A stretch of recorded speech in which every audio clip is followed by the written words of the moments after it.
Hi, I'm going to try to do this one on my recorder, audioly, and also in the video. My son Siri set it up. I want to do a Dvar Torah for Hanukkah. L'chol Mishpacha Stefanski, our the best friend of our podcast. And anyway, last night we had a very nice event, a Hanukkah party, whatever you want to call it. Msibas Hanukkah, as I always do every year from Bino, for all my supporters and helpers and sponsors and all that sort of thing, people and the staff and so forth. And I mentioned uh, uh, an idea that I had. I want to share it with you today.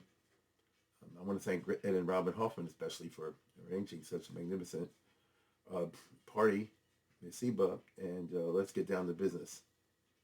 The Hanukkah is always very heavy in the history side, but all in the meta history side, in the theosophy side, and the symbolism. And I think you know that the Maral makes a big deal in his Sefer. Where is it over here? The Near Mitzvah, right? About the dreams of Daniel. Well, not exactly the second dream of Daniel, not the first. In other words, one way of approaching Hanukkah, it's not about the history of the Maccabean Wars and all that sort of thing. That's one mahalach. But a different way is to look at it sort of ideationally, mystically even, and in the sense of uh, the interpreting the biblical and other references and what they really mean, going beneath the surface. And uh, when you come to Hanukkah, the classic way of doing it is to find the biblical allusions to the holiday Hanukkah, and the clearest of the biblical allusions to Hanukkah, even though Hanukkah is post-biblical, of course, is to look in the book of Daniel in the three places in chapter 2 and chapter 7, I think, and chapter 8. And 2 would be the first dream of Nebuchadnezzar, and chapter 7 would be the dream of Daniel with the four monsters, and chapter 8 would be the ram and the unicorn. So I'm not going to talk about the second and the third. I'm going to talk about the first. Because believe it or not, it's interesting, the morale kind of heavily, it seems to me, concentrates on the second dream of Nebuchadnezzar with the four monsters, and how the third one, the four monsters represent the four Goluses and Goluyot, and Greece would be the third in classic understanding. And then there's a prophecy in Daniel. So, what's the shot? That Greece is a leopard with four wings and all that sort of business. There we have a Torah literally Toshav Ksav, kind of description of Yavan as a word.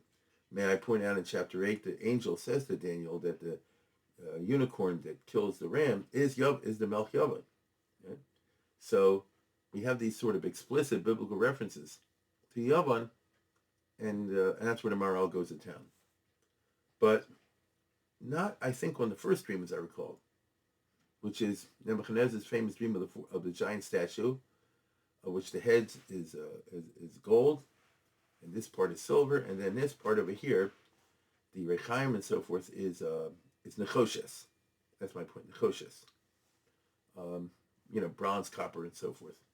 It was very interesting, because for whatever reason, I was just thinking the other day, I had my children, grandchildren over, Nun Gimel Hey Shin, if you add it up, it equals Nachash, correct? Isn't that interesting?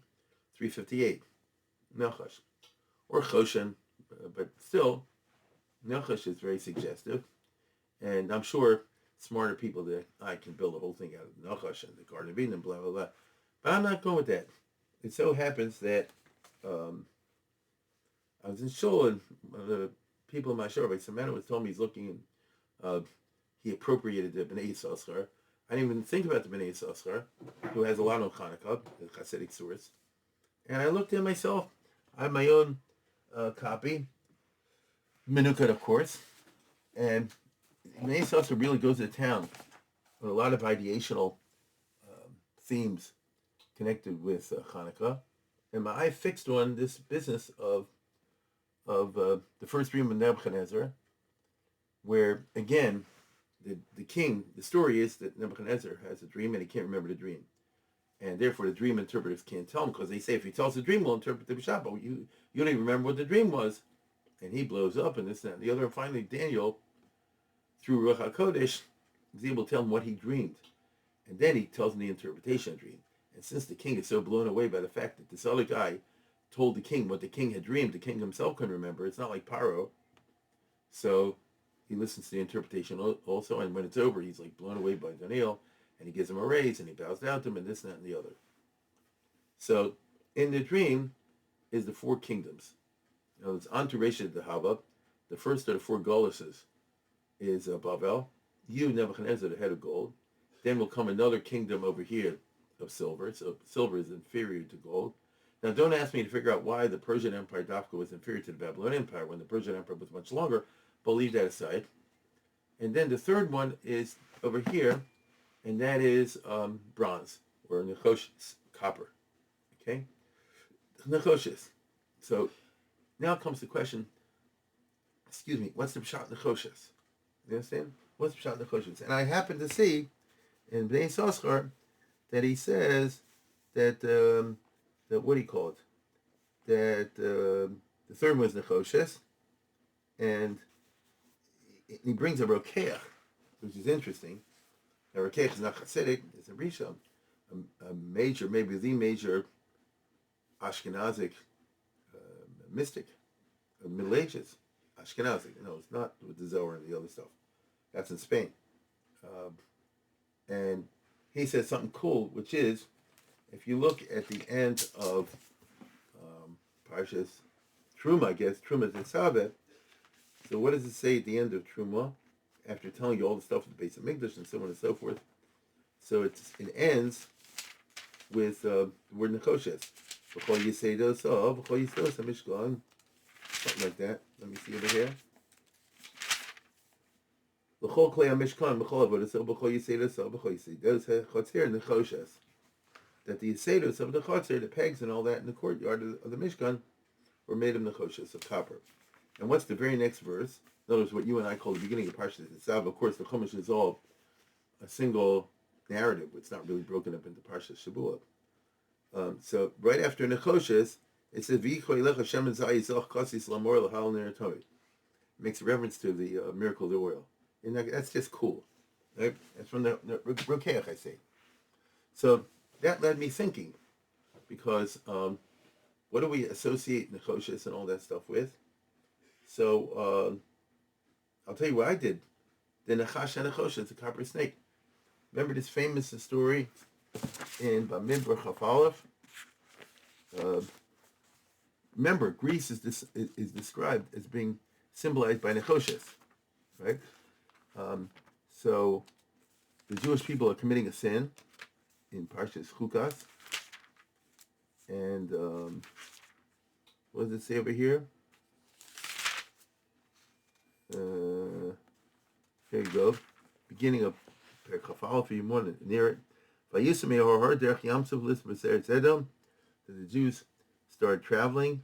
They started borching and complaining about Elohim and about Moshe. We can't stand the food. In other words, mon, tofu, all the same taste all the time. It's got no taste. I know the other shot that the mon tastes like everything, but here you see not. So how does God punish them? See the language? Nachash. God sends these fiery serpents, which of course, if you go plain shot, means they had a venom, poisonous. And they bit everybody, so a lot of people died. So people died from the incident of the Nechoshem. So how do you stop it? The people say, people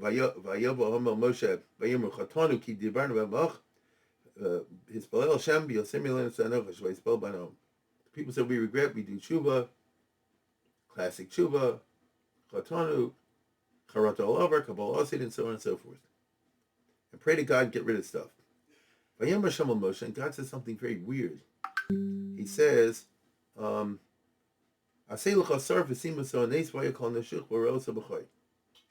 take a pole, right? Actually, fashion a copper snake. You make a nochash asarf. So design a copper snake, by metalwork, however you do it. I'm not a craftsman. Besimos al nes. But an important point is, stick the thing on the top of a pole. Here, let me get a Mishnah over here. 1 second.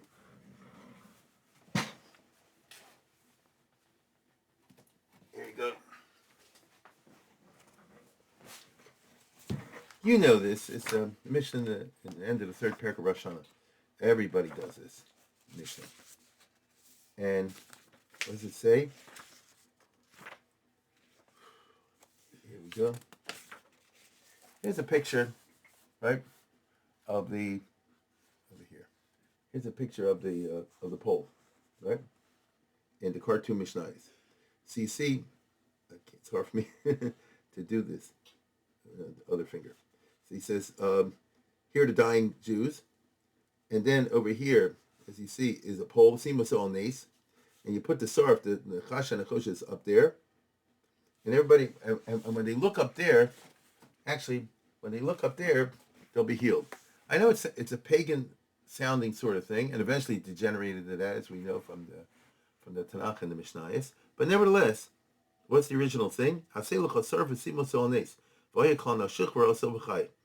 was bitten will live.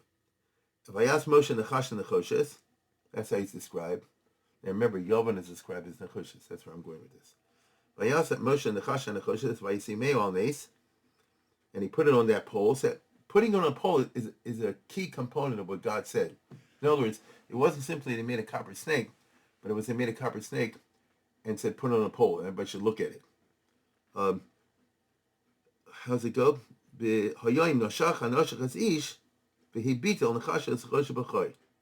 somebody got bitten by the snake, if he beat, the language is funny. If he habit actually means to glance at. I'll tell you why I'm emphasizing this. But if he glances, the habit, that's what I think it means. I mean, I'm not the Malbim or anything like that, but it sounds like that. Now, by contrast, the famous Mishnah that you and I know says, was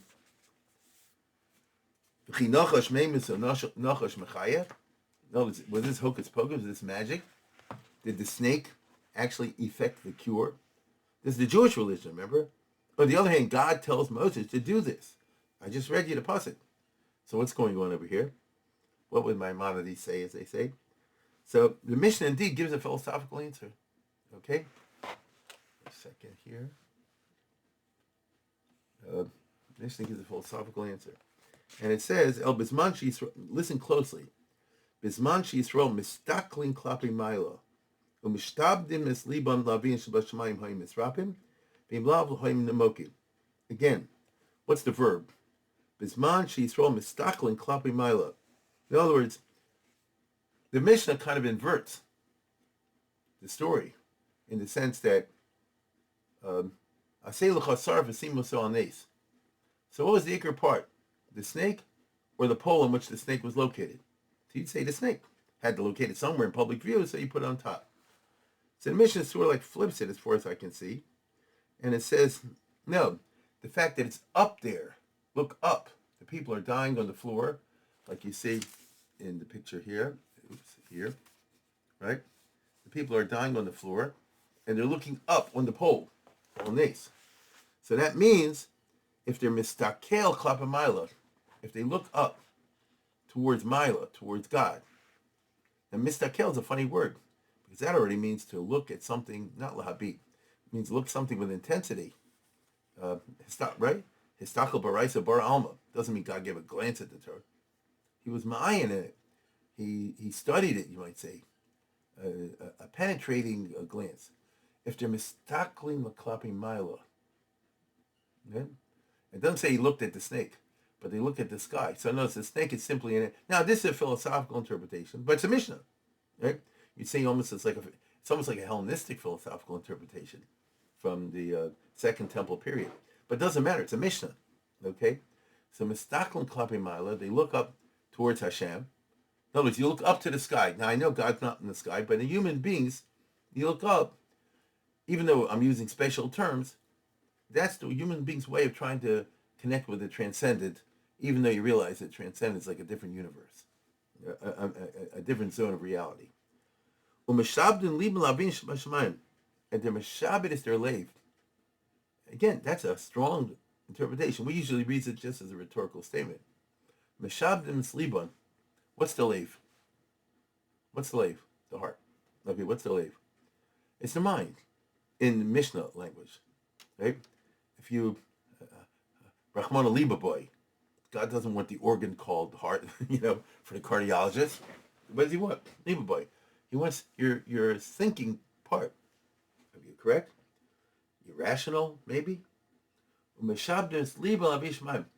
you're meshabed your lave, your rational thinking faculty, lavin shabashamayim, right? To the God who's in shamayim. What does shamayim mean? He's upstairs in the sky. No, come on. To the ultimate different reality, to an ultimate reality, right? To Avin in the shamayim, in the metaphysical realm. Then they were misrapi, and otherwise they weren't misrapi. It's a very interesting interpretation, Mishnah, to this passage, and all has to do with the Nachash.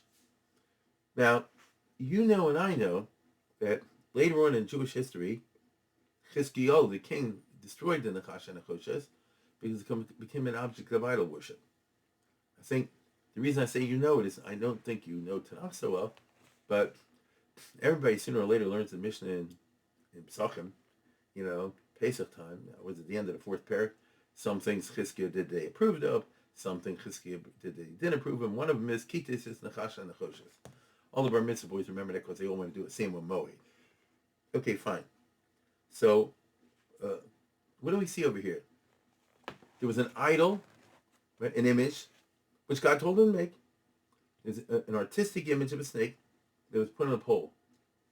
But the purpose of the pole was to make the sick people who had sinned by speaking ill of God and Moses. By Elohim of Moshe. So that means they blasphemed. So they had screwed up hashkafas, as we would say today. There was something wrong with their mental processes. And they recognized it. They say, Chatanu ki dibarnu b'Hashem babach. Right, ki dibarnu b'Hashem babach. We spoke against you and God, meaning we made a serious mistake. And I don't think, you could debate this, I don't think it means that they said, because we're being punished now, so they were kaiser. This punishment has caused us to reconsider. And now, using our reasoning faculties, we see we're wrong. So in other words, what's a better tshuva? For the guy to say, I did something terrible, or to realize, I was just wrong. Right? Not so easy for people to do that. I was just wrong. Okay. So, what happened over here? This was Nechash and Nechoshes. And Yavan is described as Nechoshes. And is a copper. So Yavan is described in the dream of Daniel as being associated with copper and with all the things we just described.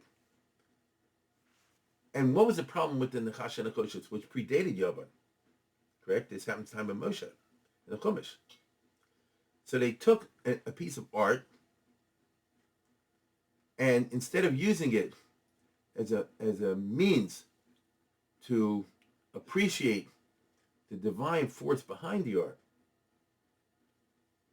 instead of being Meshabes Liban Lavish Bashamayim, instead of saying we have a lave, we have a mind, and we can use it, and we can use it for all sorts of creative, and artistic, and imaginative projects, material projects, and they can be of great benefit, but always with the proviso that you don't end up worshiping the snake, as it were. You don't end up worshiping what you have produced, but you see that as a means of advancing, spiritual motives, improving your knowledge of God, your relationship with God.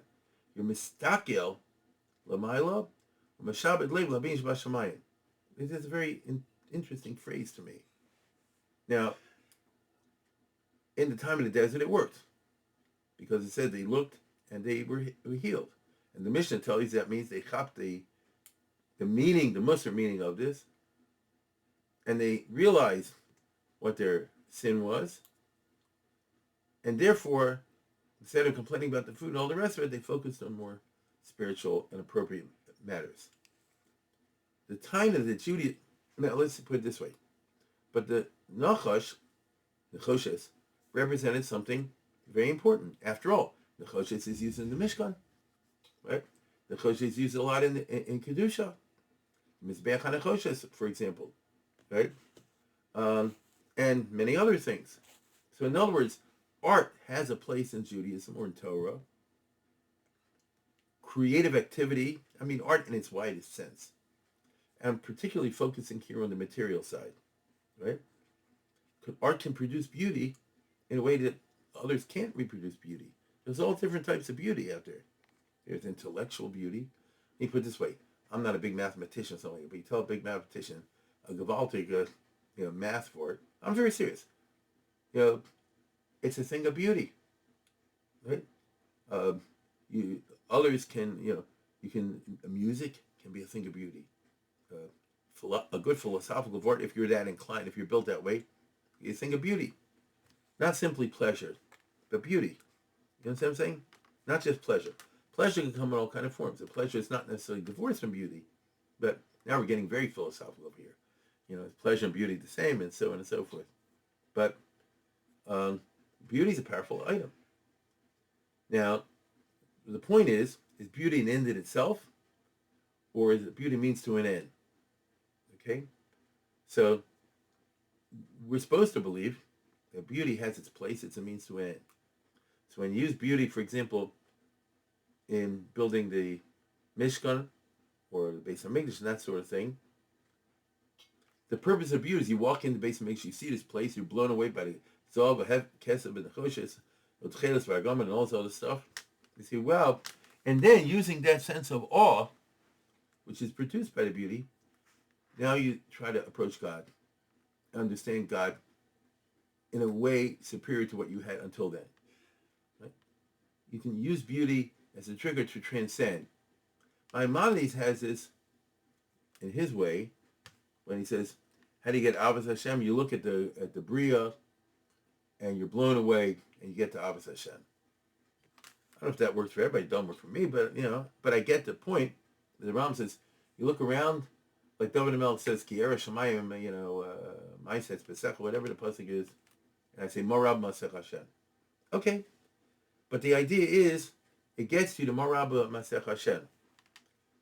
The purpose is not to, so to speak, worship the art itself, the beauty itself, but to understand beauty as a means to an end. History is replete with opposite. History is replete where beauty becomes the end itself. Okay, beauty becomes the end itself.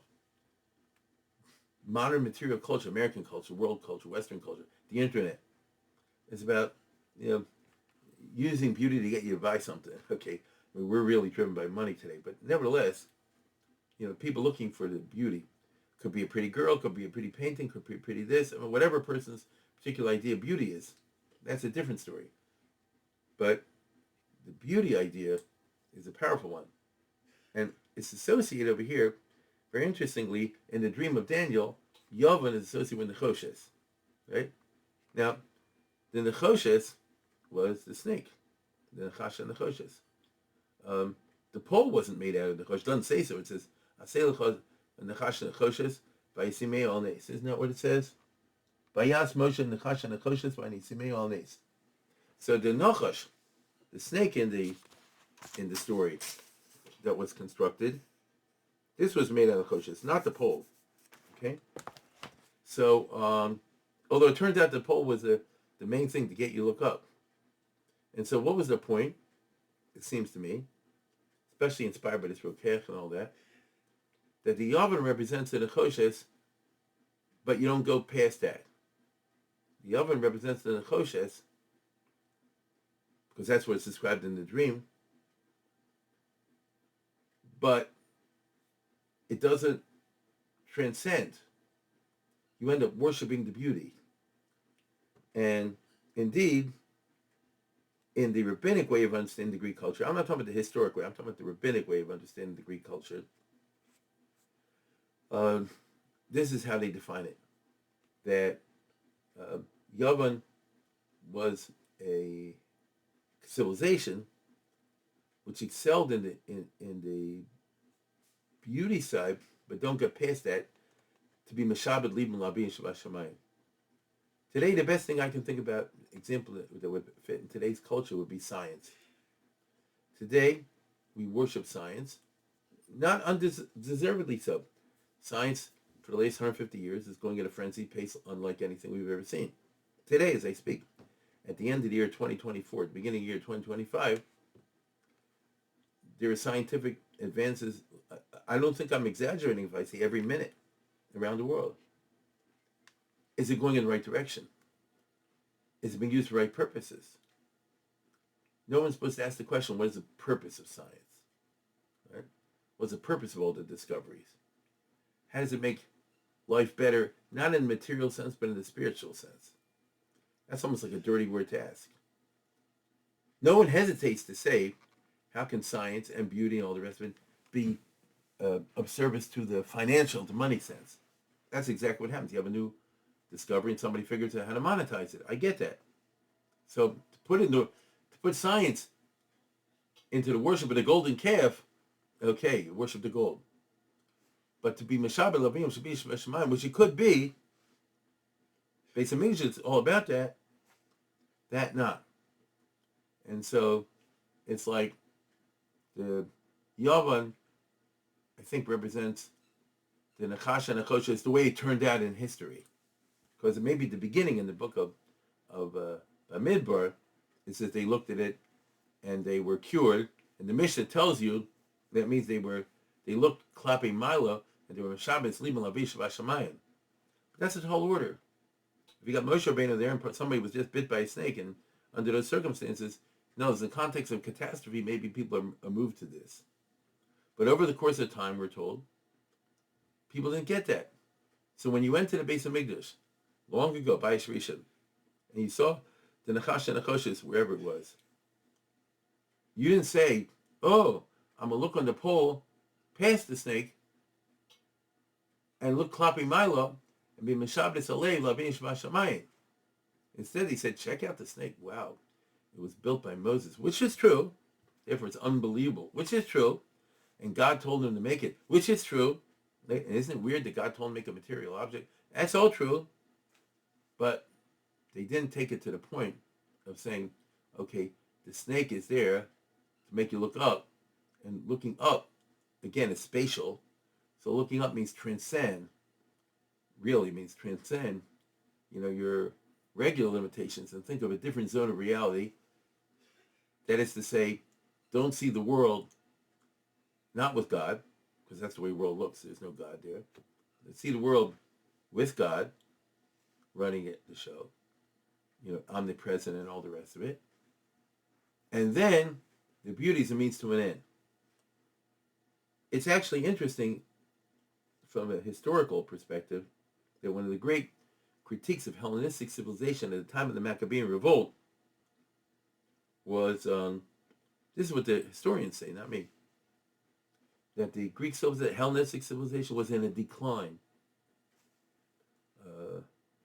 The great creative period of Greek culture had been before Alexander the Great. You see? As a matter of fact, he kind of put it to an end. He was a Macedonian. He and his father invaded and conquered Greece. He massacred Athens, by the way, because they revolted against him. And he took the Greek culture. His tutor was Aristotle. And he conquered the whole Middle East, the old Persian Empire. And then after he died, they set up eventually the Seleucid Empire and the Ptolemy Empire, king of the north and king of the south, the way it's described in the book of Daniel. And they spent their times fighting it out. But there were no significant advances in Greek culture at that point. Instead, everything became very repetitive and classical. The plays were the old plays. The music was the old music. The literature was the old literature. Now, I myself happen to like classical music more than modern music, so I don't mind listening to Beethoven or somebody like that, Mozart. But if that's all it is, you just chazer over the old ones, there's no creativity. Now, I'm an old-fashioned type of guy, and so, I know young people have I'm talking about new Jewish songs. The world is crowded with them. Most of them I don't know. If I sing at the Shabbos table, they make fun of me because I'm using old tunes. But that's a sign of the fact that I'm not a creative. my creativity does not express itself in music. It's interesting to listen to, but it's music. So I'm stuck with the old.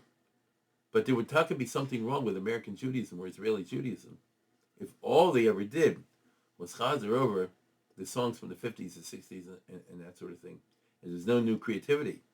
I respect the fact that the new tunes and the new stuff coming out reflects the needs for a vibrant civilization, a Torah civilization, a yeshiva world, if you want to call it that, a Hasidic world, if you want to call it that, for new means of expression. That's a sign that a civilization is active.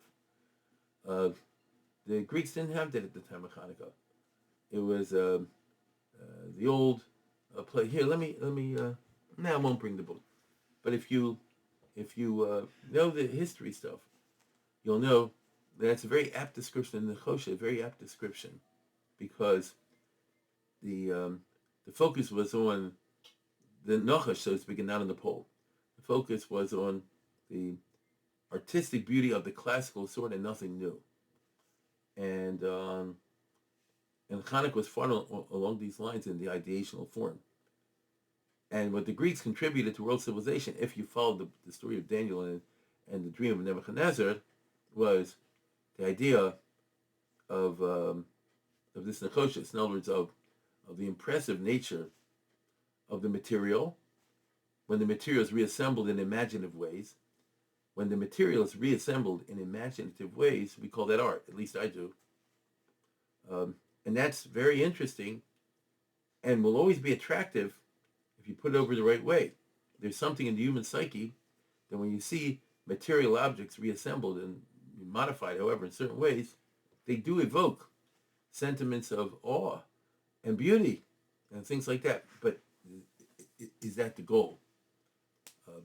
When it is the goal, if the divine is left out of this, if it's not part of a personal quest to increase your dveikus, I guess, your connection with the transcendental, then it's negative, then it's counterproductive.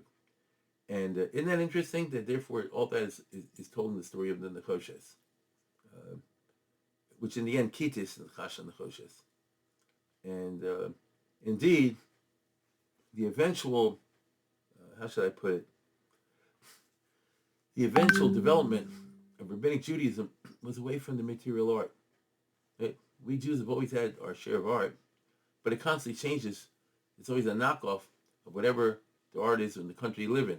In other words, in Morocco, the Jewish stuff will look like Moroccan stuff. In Yemen, it'll look like Yemenite stuff. Look at a Becher from Germany or a Becher from Poland, then compared to a Becher from Syria. It's not Jewish. It's a Jewish knockoff of whatever the local Geimer are doing. So the rabbinic Judaism de-emphasized the beautiful. They more transferred it to the non-material realm. That has the advantage of not being able to be physically destroyed. On the other hand, material beauty has its share. And we understand when Mashiach comes and things like that, material beauty, in the right context, Mistachin Klapi Mala Vasham Liam Vabisha Vashamayim will be restored. But I think that this is what the Rokeach and the others are pointing to when they point out that Yavan is described in terms of Nechoshes, and I'm sure there's got to be some connection with Nun Gimel Haitian coming out to Nachash, right? Because it was Nachash and Nechoshes in there. As I said, smarter people will connect this with the story of Adam and Eve and the snake, but I'll leave it at that. I thought that's an interesting point, and with that, I'll close this down. I want to thank once again Mishpachas Stefanski, as always, for being our sponsors and our friends. And with that, I wish everybody a good Hanukkah. I may have some other remarks to make, but this is more in the nature of Dvar Torah.